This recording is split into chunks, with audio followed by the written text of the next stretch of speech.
General Hospital spoilers for Thursday, June 26 reveal that Jason had always been a man of few words, but when he chose to speak, the weight of his perspective often shifted the entire atmosphere of a conversation. That was exactly what happened during his latest encounter with Dante, a conversation that began with tension, but evolved into something far more revealing. They had both been dancing around the issue for days, if not weeks. Joe's recent behavior had become increasingly unpredictable, the silences, the outbursts, the strange choices of company. At first, Dante had dismissed it as typical adolescent rebellion fueled by secrets and identity confusion. But now, with Emma suddenly entering the equation in an unexpected and emotionally charged way, things were spiraling faster than either of them anticipated. What alarmed Jason wasn't just Joe's instability, it was how easily Emma had gotten through to him. The young woman, sharp and intuitive like her mother, had quickly become someone Gio opened up to. Their connection was intense, immediate, and in many ways, unsettling. Emma brought something out in Gio that was both hopeful and dangerous. Hopeful, because Gio seemed to finally let down some of his defenses when she was near. Dangerous, because Jason could see the unspoken shadows behind Joe's eyes, a combination of vulnerability and volatility that could explode if not handled properly. Jason and Dante met in the back of the Metro Court garage, away from prying eyes and open ears. There, with nothing but the low hum of street noise in the background, Jason laid it out plainly. Joe's emotional state was no longer just a family issue, it was a ticking time bomb. And Emma, without fully realizing it, was sitting right at the center of it. Dante had been torn. As a father, his first instinct was to protect Gio, to guide him, to believe that the storm inside his son would pass. But Jason's presence, grounded and brutally clear, forced him to see the bigger picture. This wasn't just about protecting Gio from outside threats anymore, it was about protecting Gio from himself. And perhaps even protecting others from what he might become if this unraveling wasn't stopped. Jason spoke of patterns, of what happens when young men grow up in a swirl of lies, fractured identities, and the hunger to find belonging. He reminded Dante that Gio, despite being surrounded by people who loved him, had always felt like an outsider. And now, with the truth about his parents out, and with Emma becoming a focal point in his emotional life, Gio was trying to find control in a world that never gave him any to begin with. Emma, for all her intelligence and poise, didn't know what she was stepping into. She was drawn to Gio, perhaps out of empathy, perhaps out of her own desire to save someone. But Jason saw the danger in that dynamic. He saw the look in Joe's eyes, one that didn't just speak of affection, but of fixation. It wasn't that Gio meant to harm her. But if things broke, if Gio felt abandoned again, if he misinterpreted one moment, one word, one silence, the consequences could be devastating. Dante listened, the truth settling heavily on his shoulders. He had tried to manage everything internally, to be both father and cop, protector and guide. But now he saw it. He and Jason weren't dealing with a teenage rebellion, they were dealing with the emotional fallout of identity trauma, abandonment, and inherited violence. Gio wasn't just a confused young man. He was a young man searching for control in a world that kept taking it away from him. And if they didn't step in with the right strategy, with the right containment and guidance, Gio could be lost. Not just emotionally, but legally, or worse, physically. Jason didn't offer easy solutions. He never did. But he gave Dante clarity. And sometimes, clarity was more valuable than comfort. Together, they began forming a plan, not to punish Gio, not to isolate him, but to monitor him more closely, to create a safety net that Emma didn't even realize she needed. Dante knew now that his role wasn't just to be Joe's father. He had to be the one who didn't look away when things got uncomfortable. He had to be the one who admitted that love alone wasn't enough. And as the two men parted ways in the fading light of Port Charles, Dante felt something shift inside him. The fear was still there, but so was resolve. Joe's story wasn't finished yet. But if they didn't act soon, if they let this emotional tension between Gio and Emma continue unchecked, they risked a chain reaction that neither of them would be able to stop. Brooklyn stood at the edge of the conversation, her arms crossed tightly over her chest, jaw clenched, as she watched Chase and Dante argue in hushed, heated tones. What began as a strategic discussion about how to handle Joe's increasingly volatile behavior had quickly spiraled into a tense standoff. Two men she trusted, two men who loved Gio in different ways. Now on opposite sides of a conflict neither of them seemed capable of containing. And as she watched them, Brooklyn felt something unsettling rise inside her, a realization that things were slipping out of control faster than anyone wanted to admit. And worse, the tension wasn't just about Gio anymore. It was about fear. About guilt. About power. And she didn't like what she was seeing. The shift had been subtle at first. Dante had become more protective, more assertive, and at times, more aggressive. He was determined to contain Gio before things got worse, an approach rooted in his experience as a detective and as a father desperate not to lose his son to a path of destruction. Chase, on the other hand, had become increasingly emotional, frustrated not just by Joe's behavior, but by the weight of being an outsider in the most important chapters of the boy's life. He had raised Gio in many ways, but now, with the truth out, he was watching from the sidelines as Dante asserted more authority. And that imbalance was cracking something between them. Brooklyn could see it, the way Chase's voice rose just slightly when Dante questioned his involvement. The way Dante's eyes narrowed with every suggestion Chase made that contradicted his own instincts. It wasn't just disagreement. It was resentment simmering just below the surface. And Brooklyn, caught in the middle, found herself spiraling between anger, confusion, and fear. Because they were supposed to be on the same side. They were supposed to be protecting Gio together.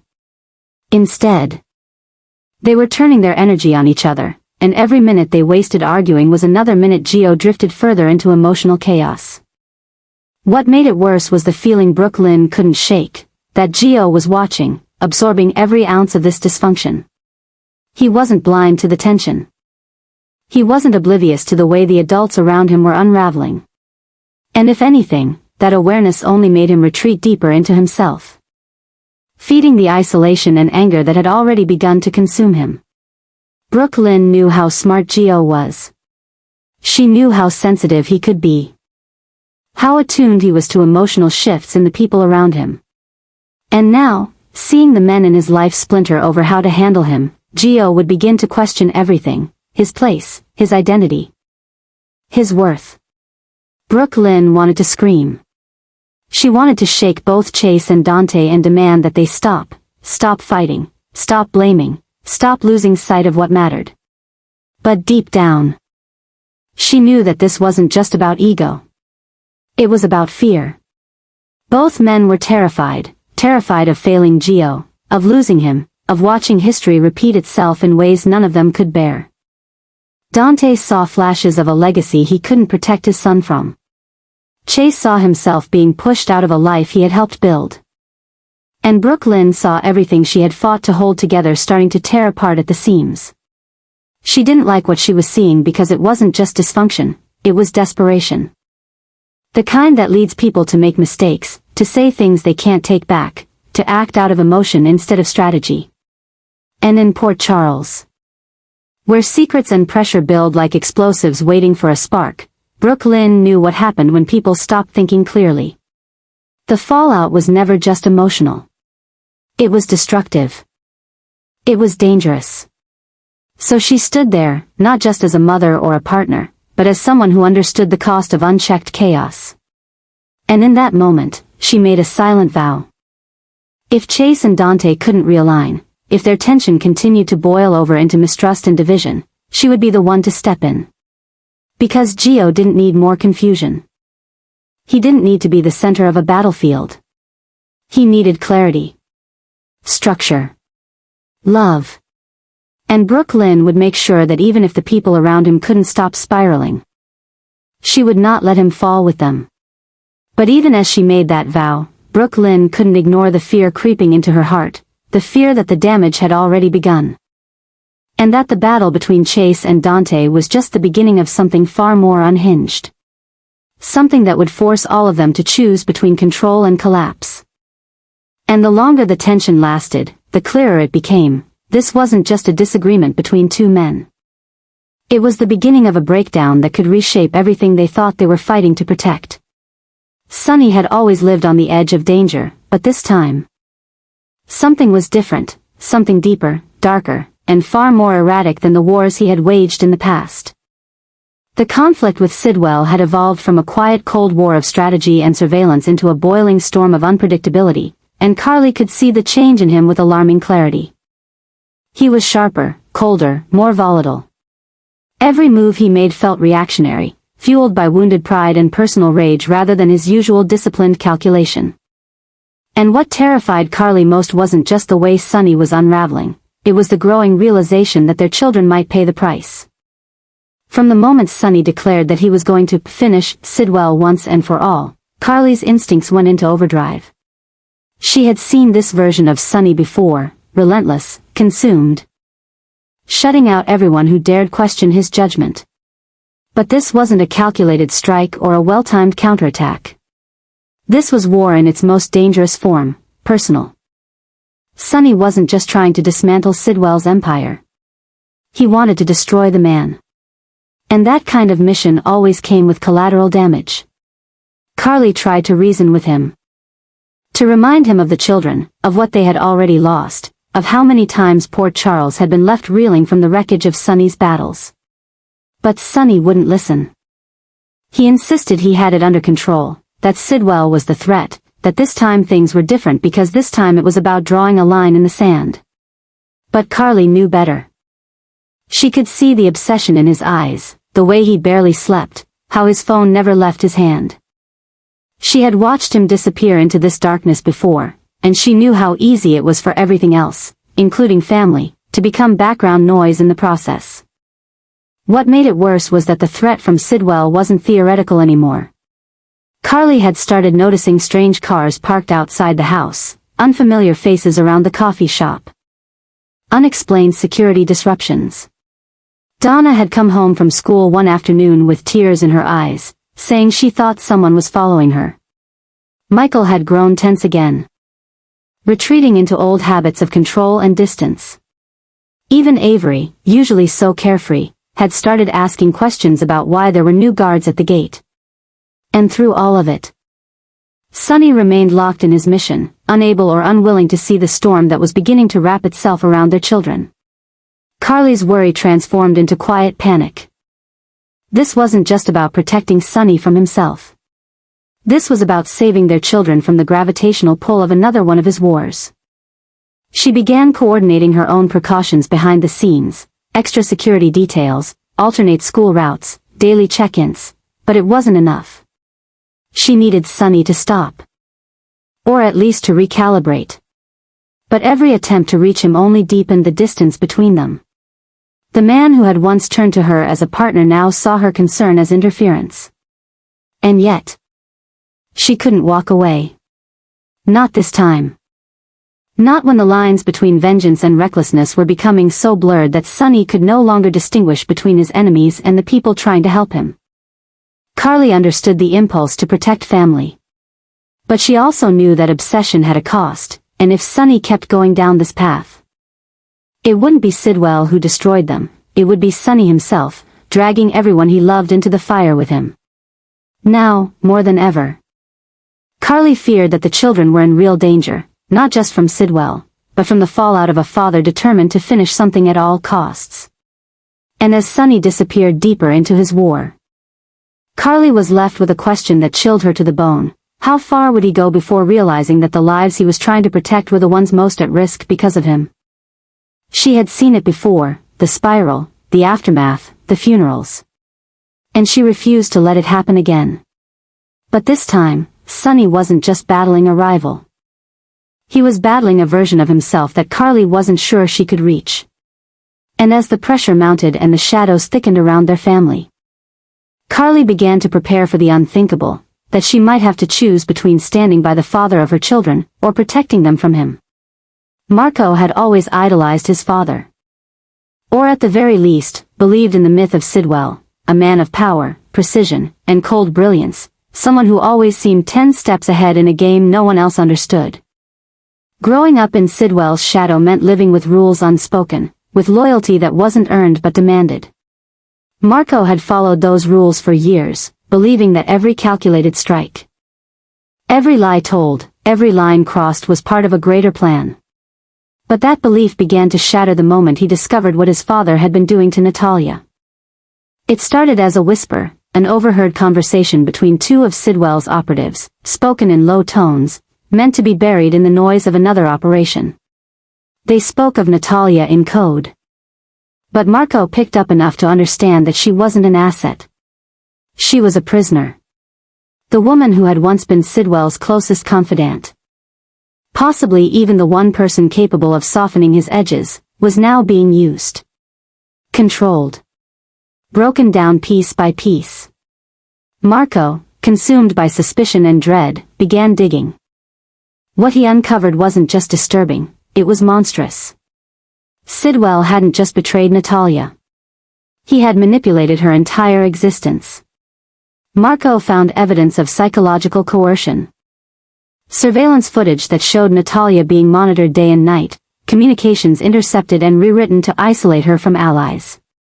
She had once stood proudly beside Sidwell.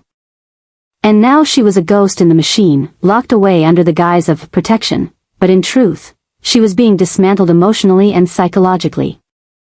Methodically erased until she was nothing more than a compliant shadow of herself. The level of control was chilling, even for Sidwell. Marco's world began to unravel.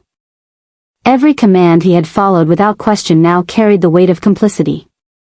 Every order he had enforced, believing it was for the greater good, now reeked of deception. Sidwell hadn't just used Natalia, he had weaponized her downfall to maintain control over everyone else. Her pain was a warning, a display, a message carved into the very structure of his empire. No one escapes him, not even the ones who once had his trust. And Marco, in discovering this, realized something that shattered the very foundation of who he believed he was. He had helped make it happen. He had delivered messages, locked down locations, silenced voices. All under the guise of loyalty. But in truth, he had been a pawn in a far darker game, and Natalia had been the sacrificial piece. The more he unearthed, the more grotesque the picture became. Sidwell had begun experimenting with chemical manipulation, pharmaceuticals administered in secret, designed not to sedate but to confuse, to distort time and memory. To keep Natalia locked in a mental fog. She wasn't just being kept from the outside world. She was being rewritten. Marco, horrified and furious, could barely contain the storm rising within him. He confronted Sidwell, at first subtly, hoping against hope that there was an explanation, that maybe it wasn't what it seemed. But Sidwell's response was clinical, even amused. He didn't deny what he had done. He only questioned why Marco was so surprised. Power, Sidwell said, requires sacrifices. And loyalty without fear is just sentimentality. That sentence broke something in Marco. He walked away that night knowing there was no returning to the life he had known. The man he had followed. The empire he had believed in, it was all built on a foundation of control, cruelty, and silence. And now, Marco had to make a choice. He could bury what he knew and remain the son who obeyed. Or he could expose it all, save Natalia, and become the man he never believed he could be, someone who chose justice over legacy, truth over power. But the choice came with consequences. Sidwell would never let him walk away. He would become the next experiment, the next message, the next sacrifice. And Natalia? She was fading, piece by piece. If Marco waited too long, she might disappear entirely into the shell Sidwell had been constructing. Everything was spiraling. The world Marco thought he understood was collapsing. And the darkness his father had cultivated was no longer something he could ignore. It was consuming everything, including the last traces of his own conscience.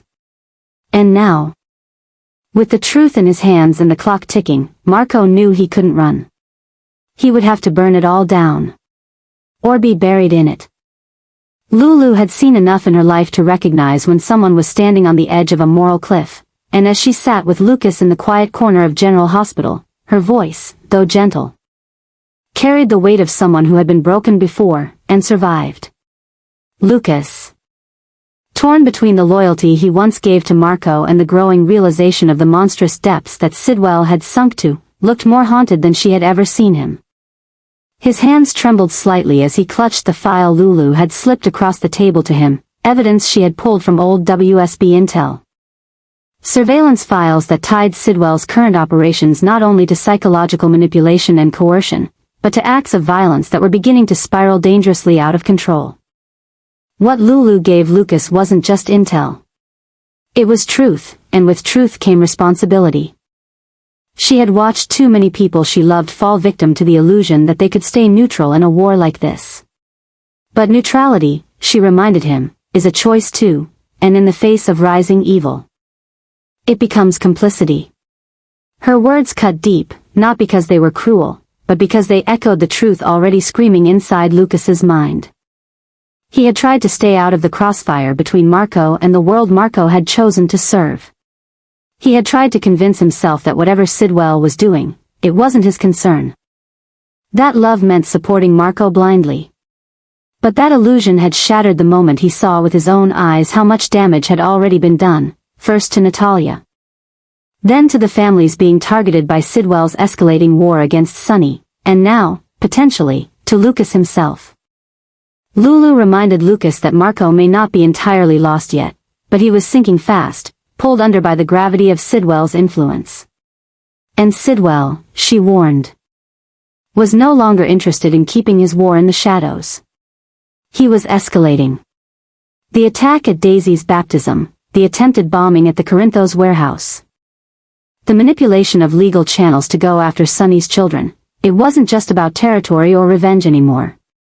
It was personal. It was unhinged. And it was spiraling toward disaster. Lucas admitted he had sensed it too. Marco had become increasingly erratic, secretive, emotionally distant. When Lucas asked about Natalia, Marco brushed it off with a coldness that chilled him. When he questioned Sidwell's motives, Marco grew defensive, even aggressive. The man Lucas had once believed he could build a future with had become a stranger. And worse, an enforcer for a cause that had lost all sense of humanity. Lulu didn't need to say the words, but Lucas heard them clearly between every breath. The man you love may not be able to love you back while he's trapped in someone else's war. As Lulu prepared to leave, she looked him straight in the eye and told him the truth. This wasn't just about choosing between love and justice anymore. This was about preventing the next disaster before it happened. The deeper Marco got, the closer the town moved toward another explosion, another funeral, another child growing up without a parent. And if Lucas had any part of Marco's heart left, he had to try and reach it now, before Sidwell pushed him so far there would be no one left to save. That night, Lucas stood alone outside the Metro Court, watching the city that once felt like home now bracing for impact. He thought of Marco's eyes, the conflict buried deep in them, the flicker of the man he used to be, and wondered if love alone could still reach him. But Lulu's warning echoed louder now. This wasn't just about Marco. This was about stopping a disaster already set in motion. And unless someone acted, the war Sidwell had ignited would consume them all.